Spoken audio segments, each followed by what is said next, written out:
Alrighty folks, the panel discussion has now ended, and we would like to open it up to the room for anybody that has any questions or comments.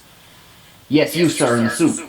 Hi, yes, Brandon Fox, Fox News. I just have one quick question and then a slew of comments, mostly regarding Joe Exotic, Carol Baskins, and Jeff Flo. I've really only taken one note during this whole entire 7-hour seminar that you guys have going on here. So, I guess I'll share it with you. What the fuck? In regards to my comments, I guess I'll just start this off the same way Donald Trump did when he was running for president against Hillary.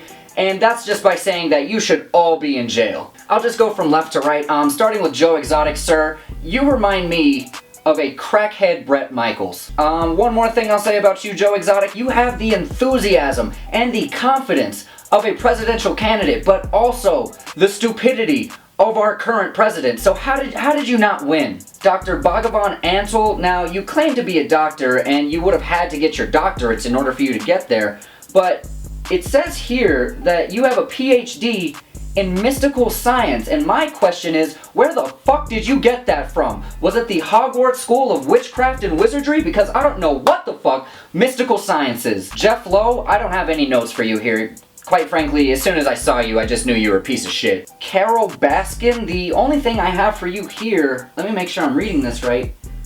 Yeah, it says psycho bitch. Where the fuck is Dawn, Carol? We know you know. And lastly, guys, we'll wrap this up real quick. I only have two more guys that I wish to speak with. One of them is going to jail. The other one I have nothing but respect for. First, a Mr. John Finke.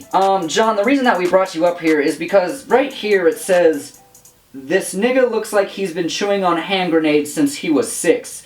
Which, as you know, is a crime against dental hygiene, so I'm gonna need you to go to jail. And lastly, a Mr. John Ranke. Sir, the reason I wanted to bring you up here is because you lost your legs in the military, so I just wanted to salute you and say thank you for your service. You are literally the most normal person in this group. Well, in fact, I lost him in a ziplining accident. Zip lines? No, go to jail. That's misleading information.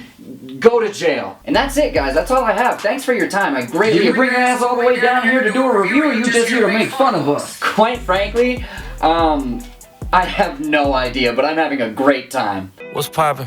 Brand new whip, just hopped in. I got options. I can pass that bitch like Stockton. Just joshing. I'm spending this holiday locked in. Guys, The Tiger King is a new Netflix documentary series on Netflix, and it follows Joe Maldonado and his descent into madness, if he wasn't already there to start with. This man is a gun-toting, meth-smoking presidential candidate who also owns over 200 tigers and other exotic species. On top of that, he has 2 gay husbands at home, and he's feuding with a woman in another state, so much so that he put a hit out for her murder. And now we have our show. And if that doesn't sound bizarre enough, then maybe this show just isn't for you. But me, I was thoroughly entertained. I'll start off with my 2 favorite lines from the show because when I heard them, me and my dad were dead. And I'll be acting out the first one. Well, that's because I don't work for you, Joe. Fucking Goldilocks, bitch. And the second one being, Carol, if you ever step foot on this property, I'm gonna pop a cap in your ass. Great, great stuff. This is some grade A TV, folks. I think this is one of the better documentary series that I've seen in a while, just because it is so entertaining. Generally with documentaries, whether they're about health, injustice, etc., they're normally pretty sad. 9 out of 10 times, you do not walk out of a documentary like, you smell that, honey? That's change in the air. Normally when I come out of a documentary, I'm like, this is a shit world, we live in a shit system filled with shit people. And even when you get to the end of this series, you look at the big picture and you realize that the only thing that lost in this whole debacle is the animals. They had a stat at the end, and I'm going to completely butcher it, but I think it said that there are around 7,000 tigers left in the world, and 4,500 to 5,000 of them are in captivity. Look up the stat for yourself because I don't think those numbers are right, but I'm pretty sure that ratio is pretty close. These people are robbing these animals of their freedom, and they're such narcissistic assholes blinded by their own agenda that they can't even see it. And I know this is kind of a downer. Everything I'm talking about right now happens within the last 10 minutes of the entire series. The rest of the series, I promise you, it is a joy to watch. It is just so bizarre to the point that it's hilarious. But I think that the message that these filmmakers are trying to get across really just happens within the last 10 minutes of this show, so that's why I'm going in on it so much. And my message to you would be, stop going to the goddamn zoo. I'm not a humanitarian by any means necessary. I do movie reviews. But I do believe that none of these animals deserve to live their entire lives lives in cages just so little fucking Tommy can have something to look at that he won't remember 10 years down the line. You can't tell me that you walk out of the zoo like, oh wow, that was great, let's go again next weekend. No, that shit is sad. Have you seen a giraffe in a cage? It's the most depressing shit you could ever see. And God bless these filmmakers, man. They spent however much time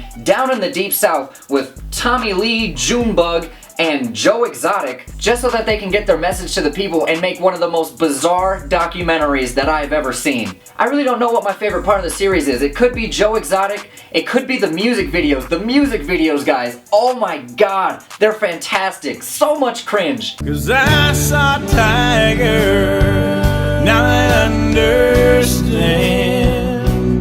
I saw Tiger, Tiger saw me.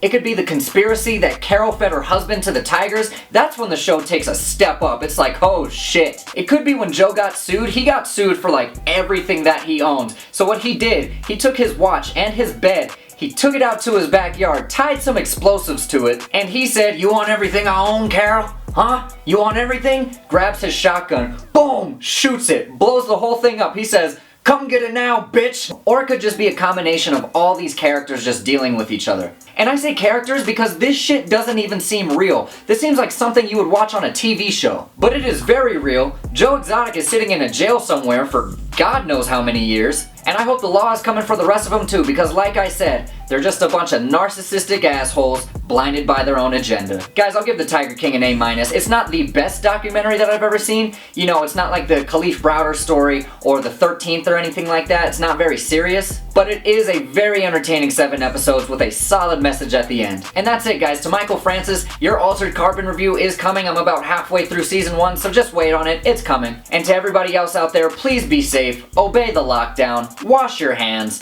like, comment, subscribe, do all the shits. Thanks for watching. Bye. 'Cause I saw Tiger, now I understand. I saw Tiger,